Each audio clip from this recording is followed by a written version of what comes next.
qu'on a dû laisser à la porte 300 personnes. C'était plein. On a rajouté des tables. C'est un raz-de-marée. C'était un raz-de-marée. On s'y attendait pas. C'est génial ça. Ouais. Il aurait fallu rajouter des tables dans la pizzeria à côté en fait. C'est ça, mais c'était... Le cercle est trop petit. Est-ce que ça vous donne des envies d'agrandir?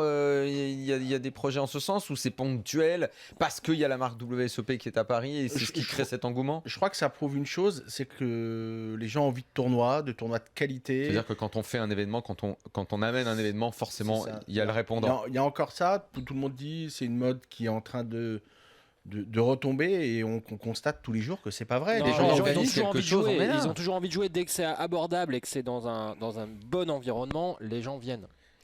Ça, mais bizarrement, quand on prend les... et je me permets un peu de faire l'avocat du diable, mais quand on prend les autres marques, un peu comme le WPT, où effectivement il y a des sides à 300 ou à 250, il n'y a pas énormément de monde. Enfin, moi, je dis ça en tant que joueur, et que c'est vrai que moi, je préfère dire ça. C'est vrai que si aujourd'hui je suis là, c'est aussi grâce à Pascal et à Ziad, c'est parce que j'aime bien rendre à César ce qui appartient à César, et que ce sont de vrais scientifiques, et que ce projet, ils l'ont mûrement réfléchi depuis bien longtemps. Donc, si le succès est là, c'est parce qu'effectivement, il y a eu énormément de changements au CCM, donc au cercle Clichy-Montmartre, et que si il y a énormément de monde, c'est parce que la maison est sérieuse et que c'est de la qualité. Donc, forcément, bravo au succès. Le main event, qui sera donc le tournoi principal, buy-in à 1500, ce sera du jeudi 24 au 2500.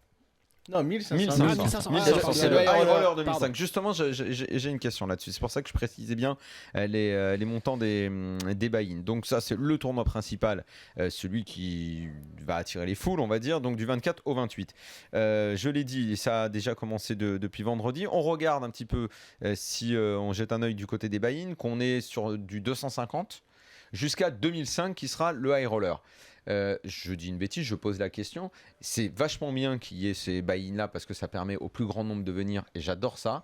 Est-ce que, alors ça je ne sais pas si ça dépend de vous, est-ce qu'il n'aurait pas été bien également qu'il y ait du plus gros pour que ça attire des grosses vedettes et que, parce que ça fait rêver les mecs comme moi qui vont faire les tournois avec Moundir, on fait les 250, les 300, on est ravis.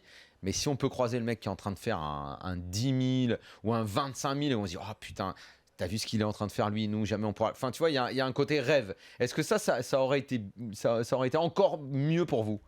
Je connais la réponse. Qu'il y ait les vedettes américaines, je connais la réponse, Daniela. Bah, moi pas, donc j'ai envie de l'entendre. Voilà. Alors Pascal. Non, dans un premier temps déjà c'est la première édition, donc il y a un besoin d'expérience.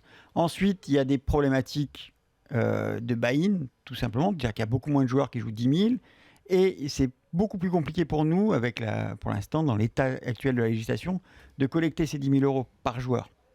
Les problèmes s'étaient déjà présentés pour les EPT, par exemple, à Deauville, c'était assez compliqué.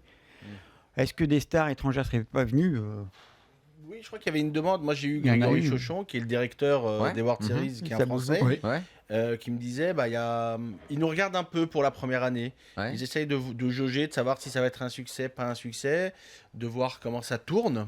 Et, c'est comme une sorte de test. De savoir. La marque WSOP vous regarde là. Et regarde ce qui est en train de se passer. Ce que nous dit Grégory aussi, c'est que voilà, pour les Américains, Paris est la seule ville qu'ils connaissent, quoi, en dehors des États-Unis. Donc il y a quand même, c'est pour ça qu'il y a un regard.